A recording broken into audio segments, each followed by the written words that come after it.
Hello दोस्तों, आज हम बात करेंगे हार्ट की बीमारियों से पीड़ित पेशेंट्स में कौन कौन सी तरह की सेक्सुअल प्रॉब्लम्स आ सकती हैं। अक्सर इस तरह की प्रॉब्लम्स जब किसी व्यक्ति को हार्ट का बीमारी होता है तो ये काफ़ी अंडरमाइन हो जाती है और एक तरह से जैसे brushed aside under the carpet हो जाती है। वह लगभग वैसी सिचुएशन होती है क्योंकि ये सारी बीमारियाँ एक साइड में पड़ी रह जाती है। लोग खाली हार्ट की प्रॉब्लम पर फोकस करते हैं, लेकिन ये सेक्सुअल प्रॉब्लम्स को एक साइड पर पटक देने से भी प्रॉब्लम सॉल्व नहीं होती है और अक्सर पेशेंट की साइकोलॉजी को और उसकी लाइफस्टाइल को बहुत ज़्यादा अफेक्ट करती है। इसलिए ये सारी बातों को डिस्कस ना करना और एक कोने में छोड़ देना अक्सर काउंटर प्रोडक्टिव हो जाता है, नुकसानदायक हो जाता है। इसलिए आज ये सारे इश्यूज को हम बात करेंगे। आज डिस्कस करेंगे कौन कौन से तरीके के सेक्सुअल प्रॉब्लम्स हो सकते हैं, इनके कारण क्या हो सकते हैं और बेसिक मैनेजमेंट स्ट्रैटेजी पर भी बात करेंगे। हालांकि सेक्सुअल प्रॉब्लम्स को डिटेल में हमने अलग अलग वीडियोज़ में ऑलरेडी डिस्कस किया, इनको भी ज़रूर चेकआउट करें। टॉपिक पर जाने से पहले जो लोग हमारे चैनल पर नए हैं उन्हें रिक्वेस्ट करूँगा कि चैनल को सब्सक्राइब करें, वीडियोस को लाइक करें, शेयर करें, फॉलो करें, कमेंट करें, पूरा देखें। टॉपिक इंपॉर्टेंट है, आपको किसी भी और चैनल पे नहीं मिलेगा, इसलिए से अंत तक देखिएगा। चलिए शुरू करते हैं इंपॉर्टेंट वीडियो। सबसे पहले कौन कौन सी तरह की सेक्सुअल प्रॉब्लम्स हो सकती है।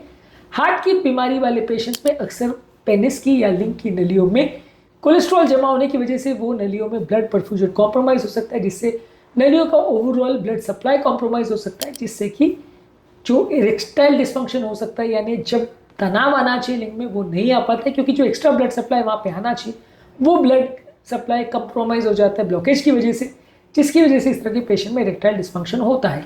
इसके अलावा कई पेशेंट्स को लिबिडो यानी सेक्सुअल ड्राइव का लॉस भी हो जाता है। कई बार इस तरह के पेशेंट में बहुत ज़्यादा कमजोरी, सुस्ती और हेल्थ प्रॉब्लम्स होती है, जिसकी वजह से सेक्सुअल ड्राइव कम हो जाती है।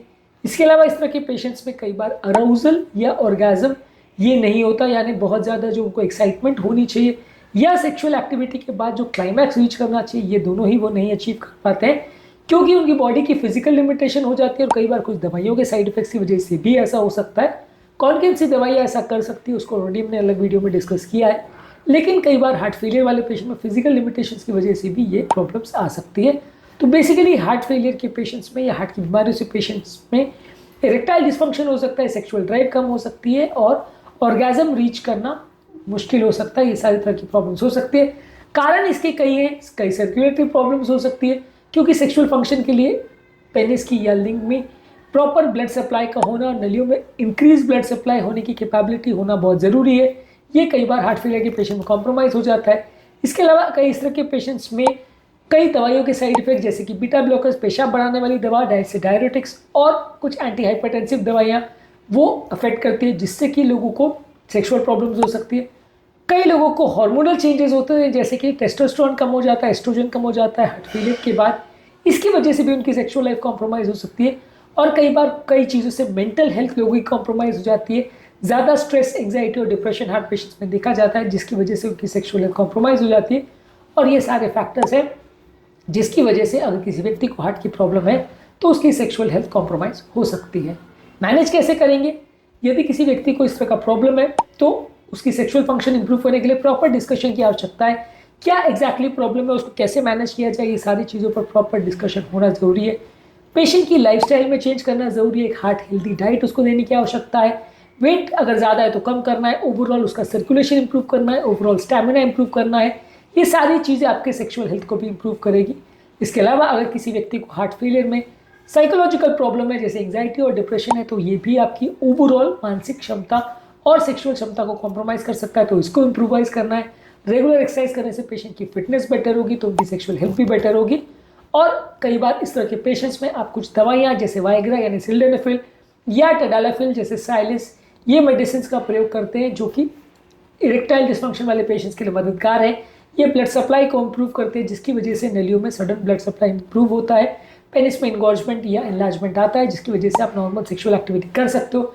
यदि किसी व्यक्ति को इरेक्टाइल डिस्फंक्शन का प्रॉब्लम है तो ये दवाइयों का प्रयोग कर सकते हैं। इसके अलावा क्या क्या खाद्य पदार्थों को यूज़ करना चाहिए, क्या क्या लाइफस्टाइल चेंजेस को यूज़ करना चाहिए और कौन कौन सी चीज़ों पर ध्यान रखना चाहिए, कौन कौन से बेस्ट और वर्स्ट फूड प्रोडक्ट्स हैं, ये सारी चीज़ों पर ऑलरेडी हमने सेपरेट वीडियोज़ किए, तो इनको ज़रूर चेकआउट करिएगा। बेसिकली समझने की ज़रूरत है कि हार्ट के पेशेंट्स में अक्सर कई तरह की सेक्सुअल प्रॉब्लम्स आ सकती है।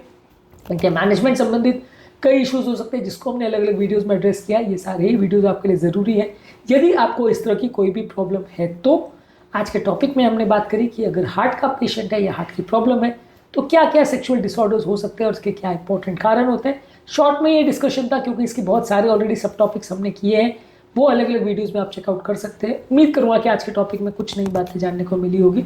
जो लोग हमारे चैनल पर नए हैं उन्हें रिक्वेस्ट करूँगा कि चैनल को सब्सक्राइब करें, वीडियोस को लाइक करें, शेयर करें, फॉलो करें, कमेंट करें पूरा।